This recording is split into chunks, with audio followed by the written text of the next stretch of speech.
நீங்கள் இணையம் வழியாக இடம்பெறும் பிரசங்கத்தில் எங்களோடு இணைந்திருப்பதில் நாங்கள் மகிழ்ச்சி அடைகிறோம். ஆண்டவருடைய வார்த்தையை கேட்பதற்கு முன்பாக வேத வாசிப்பு வாசிக்கப்படும். We are so glad you could join us for our online sermon today. Before we hear God's word, we will have the scripture read. கர்த்தருக்கு ஸ்தோத்திரம். இன்று தேவ செய்திக்கென்று எடுத்துக்கொள்ளப்பட்ட வேத பகுதி அப்போஸ்தலருக்கு எழுதின நிருபம் அதிகாரம் 19 வசனங்கள் 1 முதல் 7 வரை வாசிக்கப்படும். அப்போலோ என்பவன் கொரிந்து பட்டணத்திலே இருக்கையில் பவுல் மேடான தேசங்கள் வழியாய் போய் எபேசுவுக்கு வந்தான். அங்கே சில சீஷரை கண்டு, நீங்கள் விசுவாசிகளான போது பரிசுத்த ஆவியை பெற்றீர்களா என்று கேட்டான். அதற்கு அவர்கள், பரிசுத்த ஆவி உண்டென்பதை நாங்கள் கேள்விப்படவே இல்லை என்றார்கள். அப்பொழுது அவன், அப்படியானால் நீங்கள் எந்த ஞானஸ்தானம் பெற்றீர்கள் என்றான். அதற்கு அவர்கள், யோவான் கொடுத்த ஞானஸ்நானம் பெற்றோம் என்றார்கள். அப்பொழுது பவுல், யோவான் தனக்கு பின் வருகிறவராக கிறிஸ்து இயேசுவில் விசுவாசிகளாய் இருக்க வேண்டும் என்று ஜனங்களுக்கு சொல்லி மனம் திரும்புதலுக்கு ஏற்ற ஞானஸ்தானத்தை கொடுத்தானே என்றான். அதை கேட்ட அவர்கள் கர்த்தராக இயேசுவின் நாமத்தினாலே ஞானஸ்நானம் பெற்றார்கள்.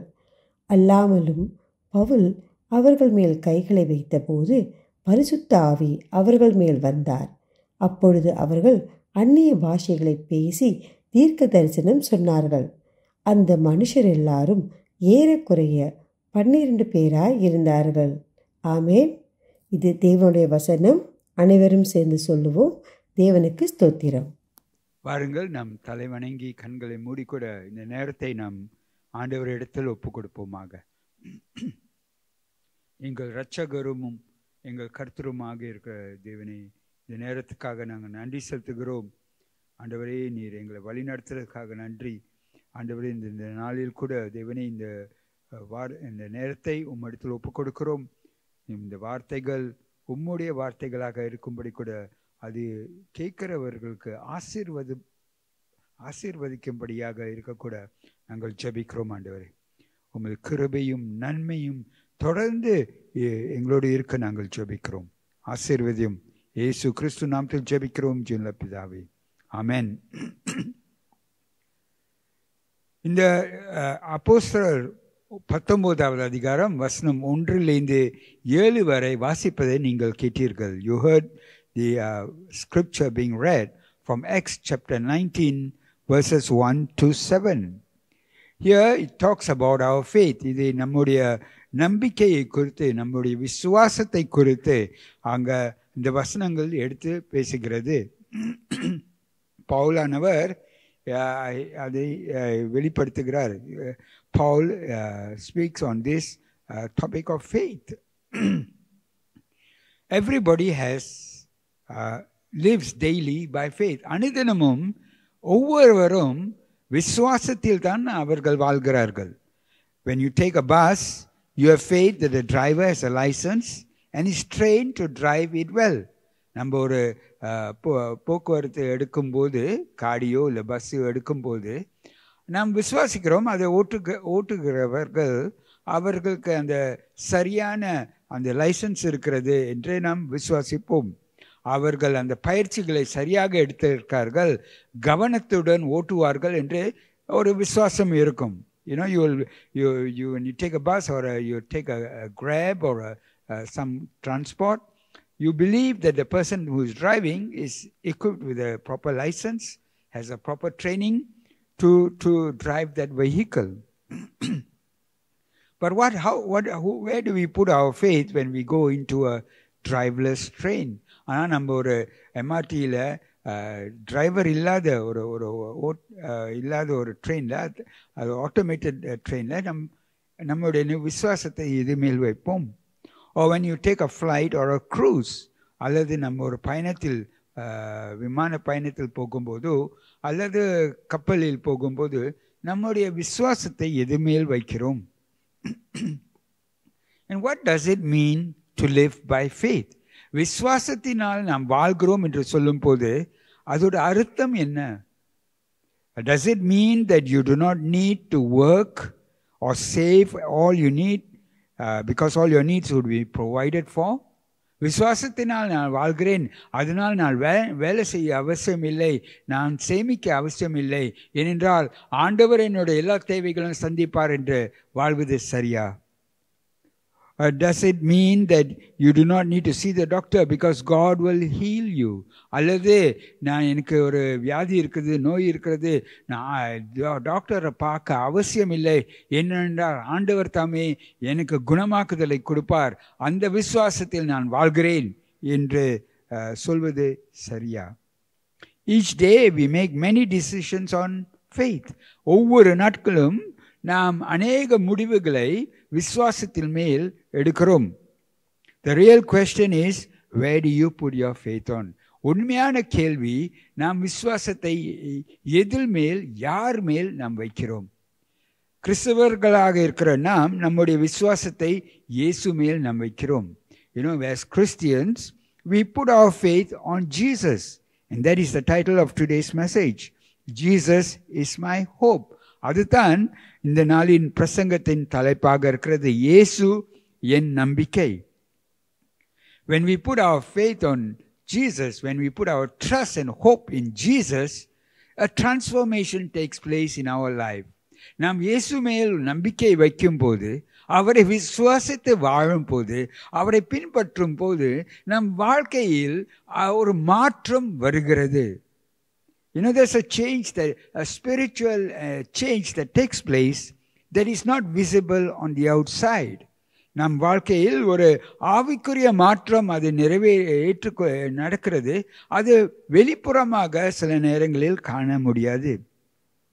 அதனால் நம்முடைய விசுவாசம் நம் செயலில் காணப்படும், நம் வார்த்தையில் காணப்படும். And so our faith will be expressed in the way we behave, in the way we think, and in the way we talk.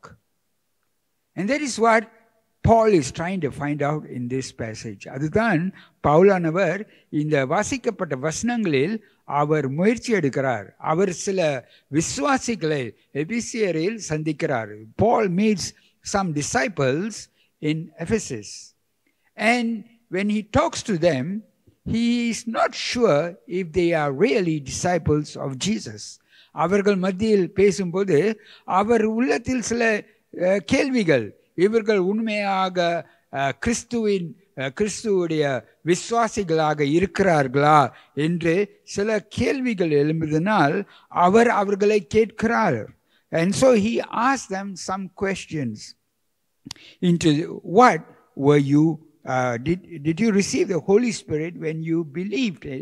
அவர் கேட்கிறார் அவர்களை, நீங்கள் விசுவாசிக்கும் போது பரிசுத்த ஆவியானவரை நீங்கள் பெற்றுக்கொண்டீர்களா?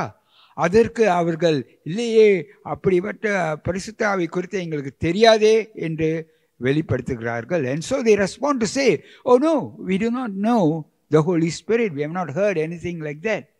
And so he asked them, into what were you then baptized? அதுக்கு பிறகு அதை அவர்கள் சொன்ன பிற்பாடு அவர்களை கேட்கிறார், எதற்குள் நீங்கள் ஞானஸ்தானம் பெற்றுக்கொண்டீர்கள்? அவர்கள் வெளிப்படுத்துகிறார்கள், அவர்கள் யோவானின் ஞானஸ்தானத்தில் அவர்கள் பெற்றுக்கொண்டார்கள். And so they respond to say that they were baptized into John's baptism. John's baptism is about repentance. ஞானஸ்தானம் ஞானஸ்தானம் யோவான் கொடுத்த ஞானஸ்தானம் அது மனம் திரும்புதலை குறித்து இருக்கிறது என்று பவுல் வெளிப்படுத்துகிறார். அந்த நேரத்தில் அவர் கிறிஸ்துவின் ஞானஸ்தானத்தை குறித்து எடுத்து சொல்கிறார். And so he explains to them about being baptized in Christ in the name of the Father and the Son of the Holy Spirit. And there they come to understanding, and there they receive baptism. அங்க அவர்கள் புரிந்து கொள்கிறார்கள். அதுக்கு பிற்பாடு அவர்கள் கிறிஸ்துவுக்குள் ஞானஸ்தானம் பெற்றுக்கொள்கிறார்கள். But what does it mean to be baptized in the name of Jesus? கர்த்தராகிய இயேசுவின் நாமத்தினாலே ஞானஸ்தானம் பெற்றுக்கொள்வது அர்த்தம் என்னவாக இருக்கிறது? நாம் இயேசு கிறிஸ்துவின் நாமத்திலே அவர் பிதா குமாரன் பரிசுத்த நாமத்தில் நாம் ஞானஸ்தானம் பெறும்போது நம் வாழ்க்கையில் சில மாற்றங்கள் நிறைவேறுகிறது. When we are baptized in Christ in the name of the Father and of the Son and of the Holy Spirit, there are some changes that take place in our lives that are internal. உள்புறத்தில் நம்மளோட ஆவிக்குரிய வாழ்க்கையில் சில மாற்றங்கள் நடக்கிறது. What are these changes? இது என்ன மாற்றங்கள்? முதலாவதாக நாம் பாவத்துக்கு மரித்து கிறிஸ்துவுக்குள் உயிர்ப்பிக்கப்படுகிறோம். The first thing that happens to us is when we believe in Christ and we accept Him, we then confess our sins. Then we become dead to sin and we become alive in Christ. The moment you believe in Jesus as Lord and put your trust in Him, a change occurs in your life. We are firstly forgiven of our sins, and through the sacrifice that Jesus did on the cross, a renewal takes place in our life. எப்பொழுது நாம் இயேசு கிறிஸ்துவை ஏற்றுக்கொள்கிறோமோ அந்த நேரத்தில் நம் வாழ்க்கையில், நம் ஆவிக்குரிய வாழ்க்கையில் ஒரு மாற்றம் நிறைவேறுகிறது. முதலாவதாக நம்முடைய பாவங்கள் மன்னிக்கப்படுகிறது. அதுக்கு பிற்பாடு நாம் இயேசு சிலுவையில் செய்த அவரோட தியாகத்து மூலமாக, அவரோட பலியிடல் மூலமாக நாம் புதுப்பிக்கப்படுகிறோம். Being baptized into Christ means identifying with Him in His death, in His burial and in His resurrection. கிறிஸ்துவோடு நாம் ஞானஸ்தானம் பெற்றுக்கொள்கிறோம் என்று சொல்லும் போது அதோட அர்த்தம் என்னவென்றால் அவரோட மரித்தலிலும் அவரோட அடக்கத்திலும் அவரோட உயிர்த்தெழுதலிலும் நாம் பங்கு பெறுகிறோம். We died with Him and through Him receive a new life in which we are set free from sin. அவரோடு நாம் மறைத்து அவர் மூலமாக நாம் ஒரு புதிய ஜீவன் பெற்றுக்கொள்கிறோம், புதிய வாழ்க்கையை பெற்றுக்கொள்கிறோம். அது நம்ம பாவத்திலிருந்து விடுவித்து நமக்கு அந்த புதிய வாழ்க்கை கொடுக்கப்படுகிறது. It's a spiritual rebirth. ஒரு ஆவிக்குரிய புதுப்பித்தலாக இருக்கிறது. Dead to sin and alive into Christ. பாவத்துக்கு மறித்து கிறிஸ்துவுக்குள் நாம் உயிர்ப்பிக்கப்படுகிறோம். Our old self of unbelief and rebellion and idolatry dies. நம்மளுடைய பழைய வாழ்க்கை, அவ்விசுவாசமும் ஆண்டவருக்கு விரோதமாக வாழ்ந்த வாழ்க்கையும் விக்கிர ஆராதனையில் இருந்த நிலைமைகளையும் எல்லாம் அகற்றி நாம் புதுப்பிக்கப்படுகிறோம். ஒரு புதிய அடையாளம் நமக்கு கொடுக்கப்படுகிறது. We are given a new identity, a person of faith and submission and treasuring Jesus Christ. அது அந்த புது அடையாளத்தில் நம்ம இயேசுவை விசுவாசித்து ஒப்பு கொடுத்து நாம் வாழ்கிறோம். அவர் மேல் நம்முடைய விசுவாசத்தை வைக்கிறோம். அதுதான் 2 கொரிந்தியர் 5வது அதிகாரம் 17வது வசனத்தில் சொல்கிறது. And that is what we read in 2 Corinthians 5 verse 17. It says, therefore, if anyone is in Christ, he is a new creation. The old has passed away. Behold, the new has come. இப்படி இருக்க ஒருவன் கிறிஸ்துவுக்குள் இருந்தால் புது சிருஷ்டியாயிருக்கிறான். பழையவைகள் ஒழிந்து போயின, எல்லாம் புதிதாயின. இப்படி இருக்கையில் ஒருவன் கிறிஸ்துவுக்குள் இருந்தால் புதுப்பிக்கப்படுகிறான். So it says, if anyone, இங்கே யாரை பற்றி சொல்கிறது என்றால் ஒருவன். It can be anyone. This is a promise to anyone. இந்த வாய்ப்பு, இந்த ஆண்டவர் கொடுக்கிற இந்த வாய்ப்பு எல்லோருக்கும் இலவசமாக கொடுக்கப்படுகிறது. Is available to anyone. It doesn't matter what race you are, what nationality you are, what language you speak, or what status you are in. எந்த தகுதியோ, எந்த மொழியோ, எந்த மதமோ, எந்த நாட்டில் இதோ இருக்கோ, எந்த தடையும் இல்லை. யாரா இருந்தாலும் அவர்கள் ஒரு புதிய சிருஷ்டியாக அவர்கள் ஆக்கப்படுவார்கள். அவர்கள் இயேசுவை ஏற்றுக்கொள்ளும் போது anyone who believes in Jesus can become a new creation, can receive the gift that God gives. But this anyone has to be in Christ. It doesn't mean you can be anywhere and you just receive it automatically. இந்த இந்த ஒருவன் சொல்லையில் அவர் கிறிஸ்துவுக்குள் இருக்கிறவர்களாக இருக்க வேண்டும், அவர்கள் கிறிஸ்துவை ஏற்றுக்கொள்ள வேண்டும், அவர்கள் கிறிஸ்துவை நம்ப வேண்டும். So anyone in Christ, anyone who believes and accepts and turns to Christ and gives their lives to Christ, that person becomes a new creation. யார் இயேசுவை விசுவாசித்து அவர்களோட வாழ்க்கையை ஒப்பு கொடுத்து ஆண்டவரோட சித்தம் பிரகாரம் வாழ்கிறார்களோ அவர்கள் ஒரு புதிய சிருஷ்டியாக ஆக்கப்படுகிறார்கள்.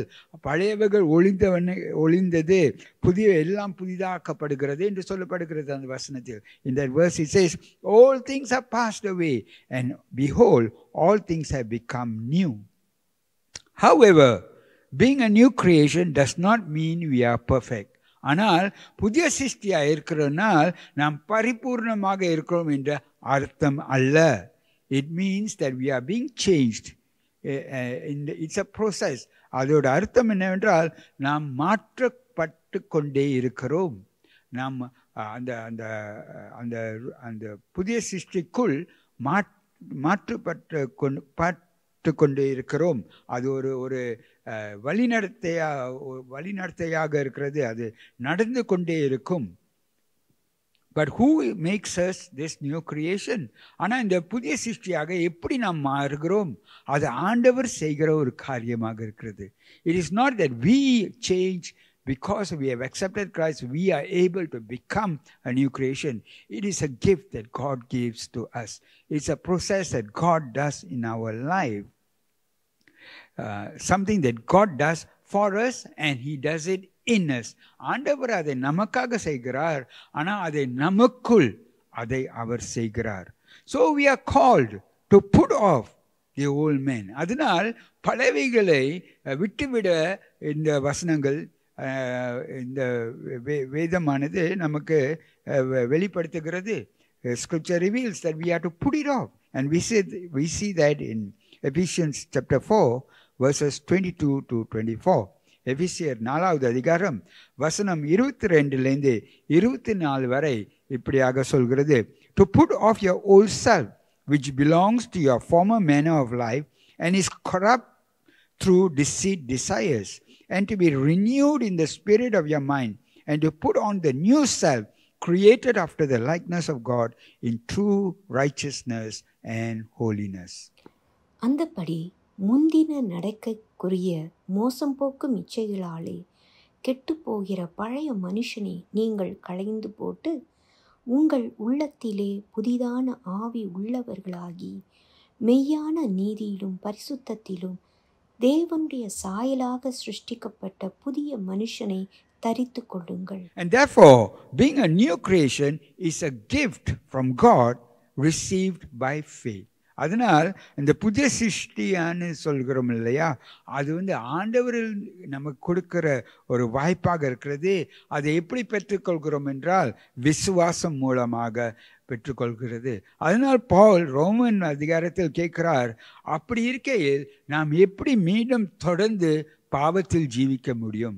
And so Paul in Romans asks, when we are made into a new creature, new creation, how then can we who died to sin still live in sin?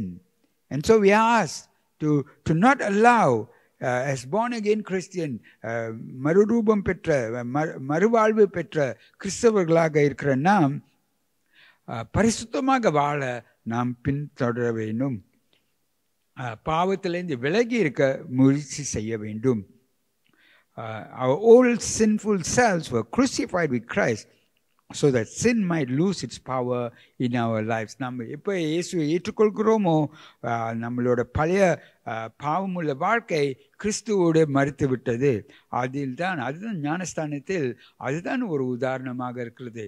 பாவத்துக்கு மறுத்து கிறிஸ்துவுக்குள் நாம் உயிர்ப்பிக்கிறோம். அதனால் பழைய வாழ்க்கை, பழைய பாவ காரியங்கள் நம் வாழ்க்கையில் மீண்டுமாக எழும்பும்படி நாம் இடம் கொடுக்கக்கூடாது. And therefore we should not allow for sin to resurface in our lives. We should be careful not to allow situations where sin can once again creep back into our lives. We should not permit sin to abide again in our life or to take roots. அது பாவம் மீண்டுமாக நம் வாழ்க்கையில் வேறு எடுக்க நாம் அனுமதி கொடுக்கக்கூடாது. ரெண்டாவது காரியம் என்ன நடக்குது என்றால், நாம் கிறிஸ்துவுக்குள் ஆடையை போட்டுக்கொள்கிறோம். The second thing that happens is we are clothed in Christ. And Apostle Paul says in Galatians 3:27, கலாத்தியர் 3வது அதிகாரம் 27வது வசனத்தில் இப்படியாக சொல்கிறது, For as many of you who are baptized into Christ have put on Christ. ஏனெனில் உங்களில் கிறிஸ்துவுக்குள்ளாக ஞானஸ்நானம் பெற்றவர்கள் எத்தனை பேரோ அத்தனை பேரும் கிறிஸ்துவை தரித்து கொண்டீர்களே.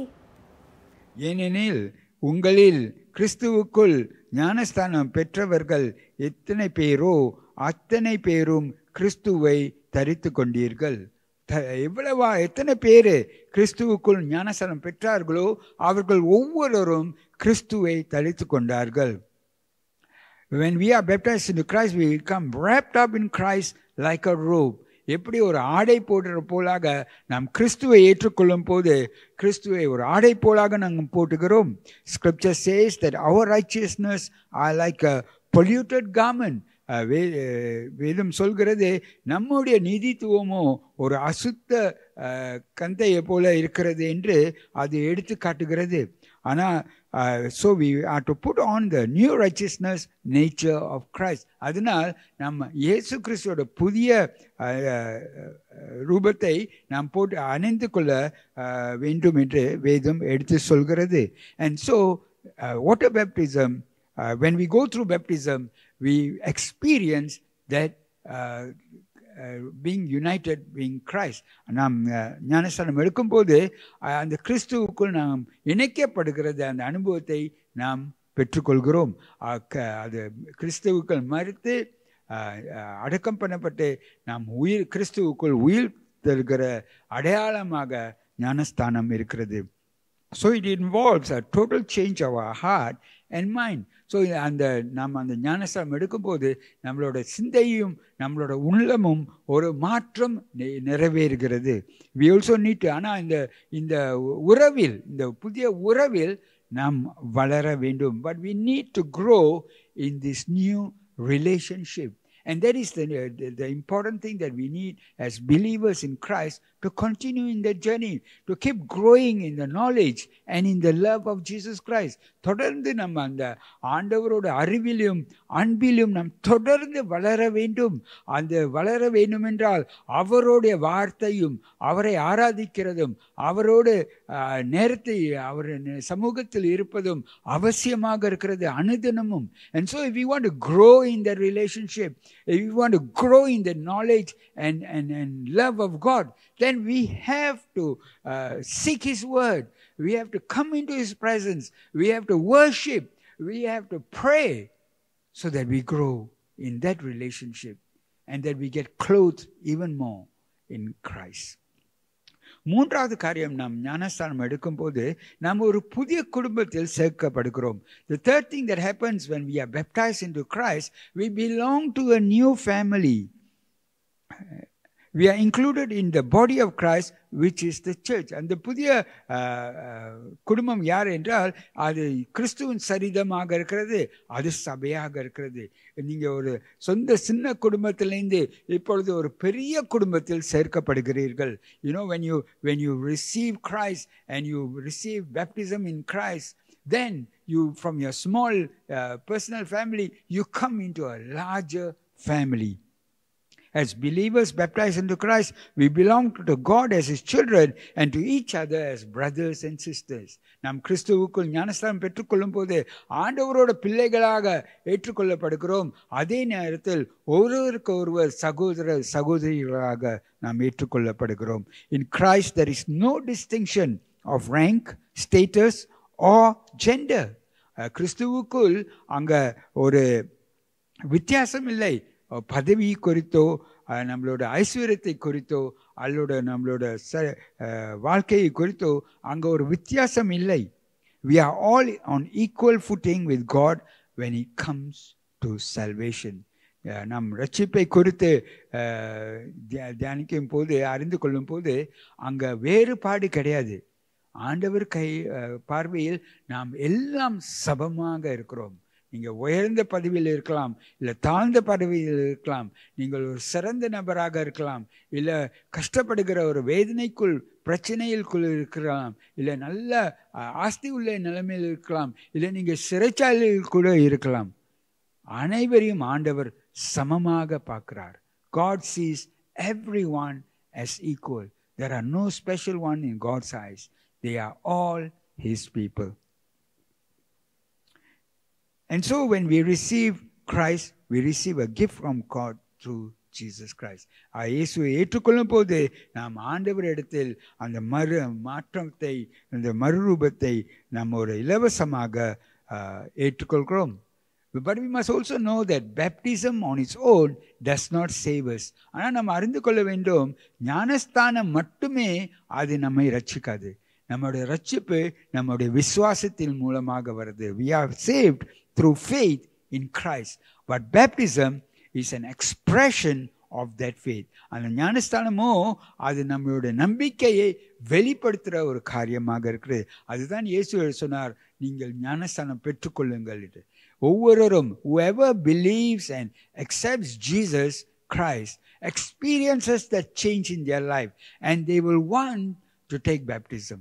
யாரு இயேசுவை ஏற்றுக்கொள்கிறார்களோ அவர்கள் வாழ்க்கையில் அந்த மறுரூபத்தை அவர்கள் உணர்வார்கள், அந்த புது உறவை அவர்கள் அறிந்து கொள்வார்கள்.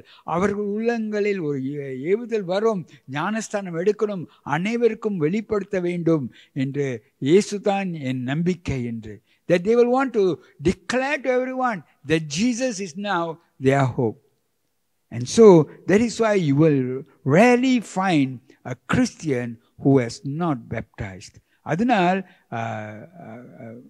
ஞானஸ்தானம் பெறாத ஒரு கிறிஸ்தவர் கண்டுபிடிக்க கஷ்டமாக இருக்கும். ஏனென்றால் அந்த ஆவியானவர், பரிசுத்த ஆவியானவர் நமக்குள் அந்த ஏவுதலை தருவார். Because God will bring you about the changes in your life. It is not done by your own, but it is done by God. அது உங்களால் தனிப்பட்ட வகையில் நீங்கள் செய்வது இல்லை, அது ஆண்டவரால் செய்யப்படுகிறது.